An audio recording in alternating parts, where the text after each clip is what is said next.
The shockwaves of the COVID pandemic have touched every corner of the globe.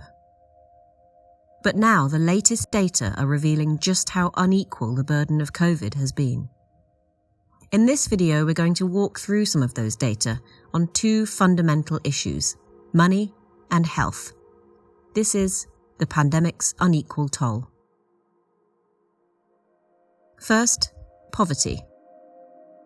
Using World Bank data, scientists can model the number of people living below the poverty line. That's on less than $2 a day in different parts of the world. Before the pandemic struck, it was a variable picture, with regions like Europe and East Asia seeing falling rates of extreme poverty, whereas others like the Middle East and North Africa and Latin America and the Caribbean saw little change or even increases over time.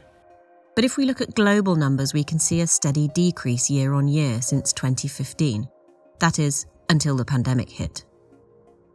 According to projections based on the latest data, the trend takes a significant turn in 2020, especially when compared to forecasts of what might have happened without the pandemic. In every region, we see a striking impact. Researchers now estimate that the pandemic has driven up to 95 million more people into extreme poverty. The war in Ukraine and inflation have exacerbated this crisis yet further, pushing up prices for food, fuel, and nearly everything else.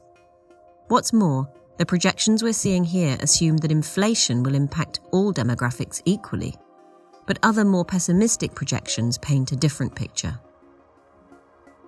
Next, income. Using another World Bank dataset, researchers compared average daily income with a prediction of that income had the pandemic not happened. Across the board, from the poorest to the wealthiest portions of society, the pandemic caused a drop in income.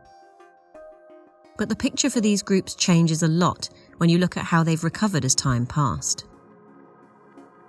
All income brackets have seen some recovery, but the pace of that recovery varies wildly. The wealthiest have, by and large, recouped their losses and are close to regaining their previous track. But as you move to lower incomes, the gap between where income should be and where it is widens and widens, with the lower earners having not recouped their losses at all. Next, health.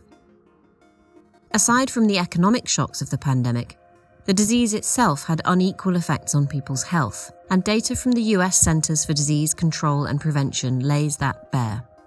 The COVID death rate for Indigenous communities is more than double what it is for white people. Compared with people of Asian descent, the rate is about 180% higher. Other ethnic groups also experienced varying death rates. It's important to note that these data are age-adjusted, which means they've been statistically corrected to allow for fair comparisons between demographics with different age ranges. Disparities like this have been seen many times before, but the pandemic has really highlighted them. Finally, the impact of deprivation on health. This is another place where there are many well-known links. Social deprivation can be quantified by looking at a few different things, like access to adequate housing, education, the crime rate of an area, and so on. These data are from the UK Office for National Statistics. Across health, from liver disease to cancer to cardiovascular disease, even suicide, mortality increases with deprivation. And COVID is no exception.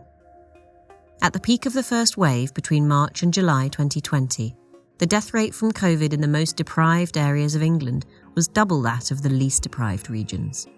The pandemic has exposed huge inequalities the world over, and in some cases made them worse. As the world slowly starts to recover from the devastating impacts of COVID, it's still not clear how long these effects will last, but so far the data and scientists' models are suggesting that the pandemic will cast a long shadow.